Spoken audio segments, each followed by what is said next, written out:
Film dibuka dengan seorang pria bernama John. Dia adalah seorang marinir, dan hari itu dia datang ke rumah kekasihnya yang bernama Erin. Di sana John bertemu dengan orang tua Erin dan mengatakan ingin menikahi Erin. Mendengar anaknya dilamar, orang tua Erin terlihat senang dan setuju John menikah dengan Erin.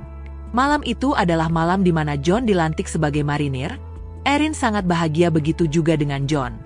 Ibu Erin selalu mengingatkan anaknya agar menjadi istri yang baik. Pernikahan tidak selalu tentang kebahagiaan, pasti akan ada masalah dan cobaan. Setelah pernikahan berlangsung, Erin ikut John pindah ke kamp pelatihan marinir di California. Di sana, ia disambut oleh Ash, istri dari rekan John.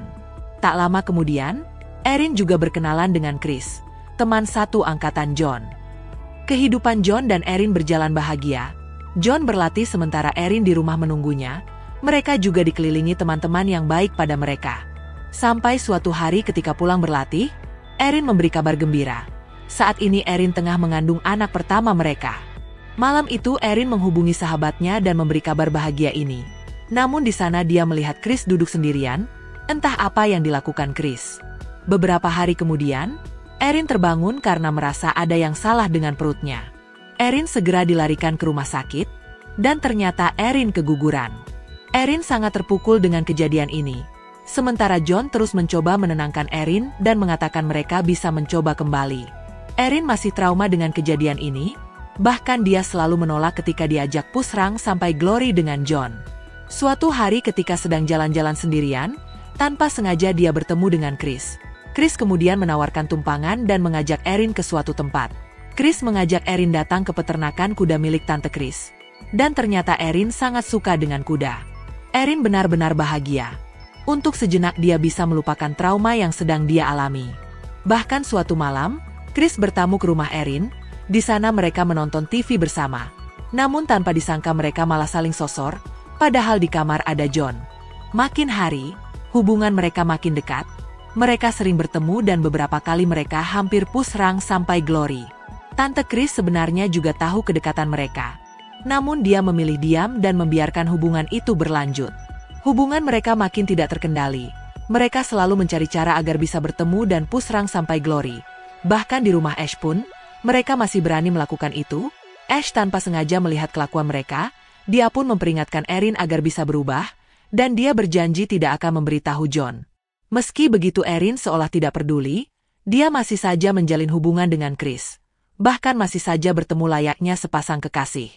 Sampai suatu malam, istri Chris yang bernama Nicole membuka ponsel Chris dan menemukan percakapan dengan Erin.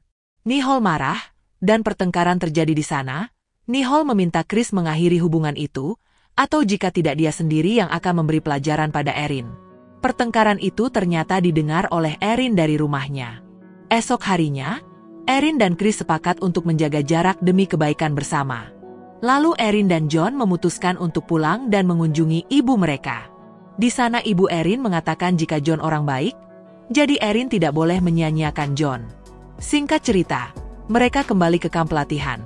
Namun beberapa saat kemudian, Nicole datang menemui Erin. Di sana dia marah dan mengungkapkan semuanya di hadapan banyak orang termasuk John. Meski sudah dihianati, John tidak meninggalkan Erin. Dia memaafkan Erin dan memberinya kesempatan untuk berubah. Bahkan John juga memaafkan Chris. Padahal seharusnya dia memberi pelajaran padanya. Sampai suatu hari, Erin merasa mual dan ternyata dia kembali mengandung untuk kedua kalinya. Namun entah anak siapa itu, apakah anak dari John atau Chris. Beberapa hari setelah itu, Erin pamit pada John untuk keluar dan akan segera kembali. Namun semenjak itu, Erin menghilang entah kemana. John kebingungan mencari keberadaan Erin. Dia melaporkan itu pada pihak berwajib untuk membantu mencari Erin. Penyelidikan dimulai, banyak orang dimintai keterangan. Di sana polisi juga mulai tahu jika sebelumnya sempat terjadi masalah di sana karena hubungan Erin dan Chris. Polisi juga mulai curiga jika John adalah dalang dari semua ini, namun kecurigaan itu tidak terbukti. Sampai akhirnya polisi mulai menyelidiki Chris dan menginterogasinya. Teman Chris juga mengatakan jika tidak jauh dari tempat mereka latihan ada sebuah tambang tua yang sudah tidak terpakai. Polisi kemudian mulai menelusuri tempat tersebut. Polisi sangat kesulitan menemukan petunjuk di sana. Sampai akhirnya polisi berhasil menemukan Erin yang sudah wassalam.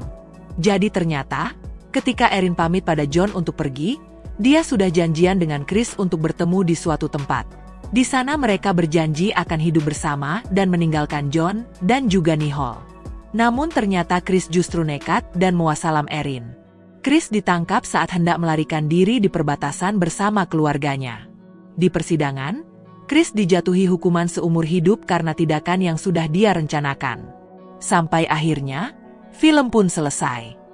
Film ini adalah kisah nyata dan dituliskan dalam buku berjudul.